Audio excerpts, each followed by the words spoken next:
3 Familien haben ihn zurückgebracht. Das Tierheim nannte ihn den Hurricane. Ein 36 Kilo schwerer Boxer, so wild, so unkontrollierbar, dass sie ihn als unvermittelbar eingestuft haben.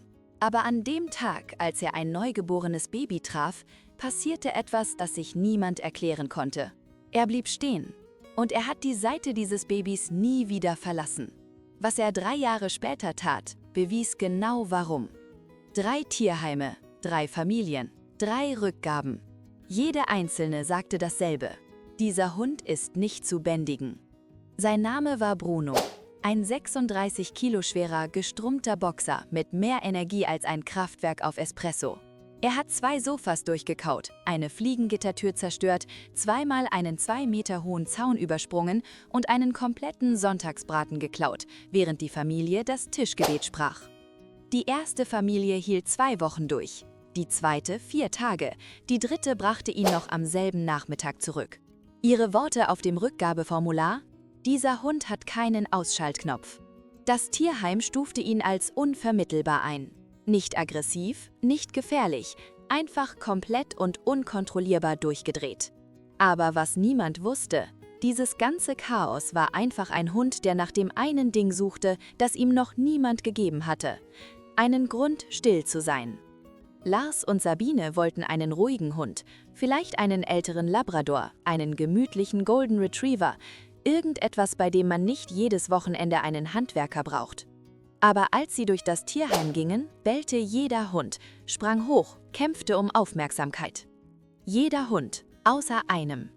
Bruno saß in der Ecke seiner Box und starrte die Wand an. Zum ersten Mal seit Monaten war der Hund, den alle den Hurricane nannten, komplett still. »Was ist mit dem da los?« fragte Sabine. Die Mitarbeiterin zückte die Schultern.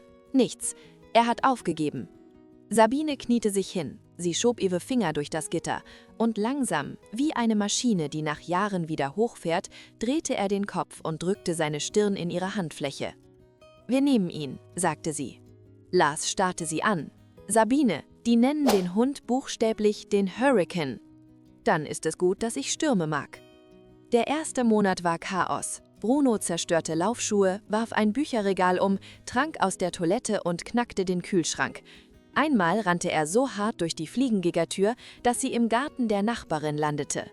Die Nachbarin, eine pensionierte Lehrerin namens Gisela, brachte sie mit einem Blick zurück, der alles sagte.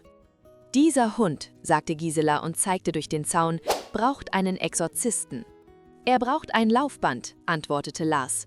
Aber Leute, und das ist wichtig, Boxer sind nicht verrückt, sie sind schlau, zu schlau. Ein gelangweilter Boxer ist ein zerstörerischer Boxer, weil sein Gehirn niemals abschaltet. Sie wurden als Arbeitshunde gezüchtet, Jäger, Wächter, Beschützer. Sie brauchen eine Aufgabe. Bruno hatte keinen, noch nicht. Dann erfuhr Sabine, dass sie schwanger war. Und alles änderte sich. Es fing klein an, Bruno hörte auf, Sabine anzuspringen. Nur Sabine. Lars begrüßte er weiterhin wie eine Rakete, aber bei Sabine wurde er ruhig. Er lief neben ihr, statt vorbeizurasen. Er schlief am Fußende des Bettes. Und eines Abends, im 5. Monat, erwischte Lars Bruno dabei, wie er seinen Kopf sanft auf Sabines Bauch gelegt hatte. Augen halb geschlossen, komplett regungslos. Der Hund, der keine 5 Sekunden stillsitzen konnte, hatte sich 2 Stunden lang nicht bewegt. »Ich glaube, er weiß es«, sagte Sabine. »Ich glaube, er wusste es vor uns«, sagte Lars. Als Baby Lukas nach Hause kam, hielt die ganze Familie den Atem ab. Ein 36 Kilo schwerer Boxer mit einer Geschichte der Totalzerstörung trifft auf ein 3,5 Kilo schweres Baby, das nicht mal seinen eigenen Kopf halten konnte. Bruno ging auf die Babyschale zu, langsam. Kein Springen.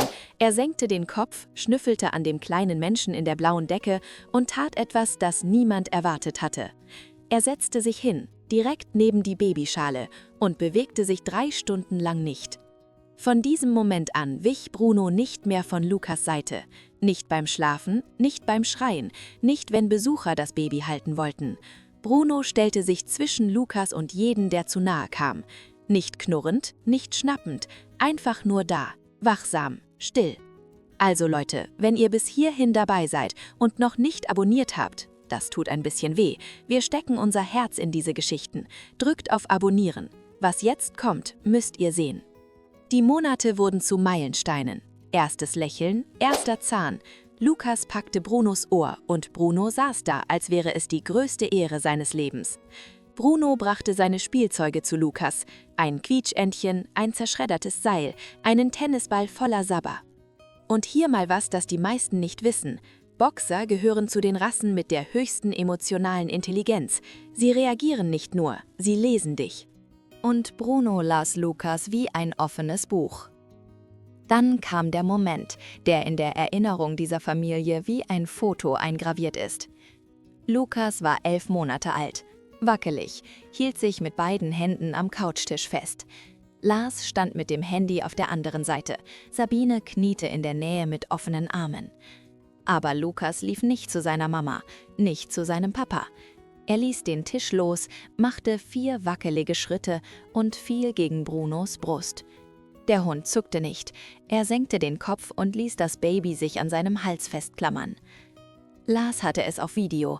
Sabine weinte schon vor dem Ende der Aufnahme.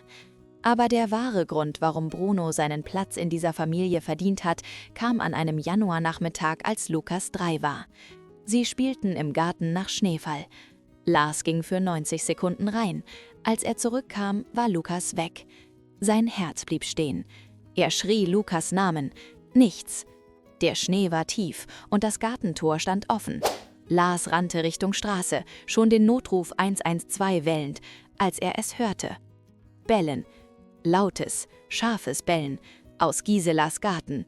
Er fand Bruno am Rand von Giselas zugefrorenem Teich, bellend auf das Eis. Und da, 1 Meter vom Rand entfernt, im Schnee weinend, war Lukas. Er war zum Teich gewandert. Bruno hatte sich zwischen ihn und das Eis gestellt und ließ ihn nicht weiter. Gisela war schon draußen. Der Hund hat sich wie eine Mauer hingestellt. Der Junge kann nicht an ihm vorbei. Lars hob seinen Sohn auf. Dann kniete er im Schnee und schlang beide Arme um Brunos Hals. Der 36 Kilo schwere Hurrikan. Der Hund, den 3 Familien aufgegeben hatten. Der unvermittelbare Hund. Dieser Hund hat seinen Sohn gerettet. Heute ist Lukas 4. Bruno ist 6. Sie teilen Snacks, die sie nicht dürfen. Sie bauen Deckenhöhlen. Sie rennen im Sommer durch den Rasensprenger und machen im Winter Schneeengel. Und jeden Abend, ohne Ausnahme, schläft Bruno am Fußende von Lukas Bett. Er hat endlich seinen Ausschaltknopf gefunden. Es war ein 3,5 Kilo schweres Baby mit blauen Augen, das ihm gab, was noch nie jemand hatte. Einen Grund, still zu sein. Ist das Liebe oder ist das Instinkt? Hättet ihr Bruno eine 4. Chance gegeben? Schreibt es mir in die Kommentare.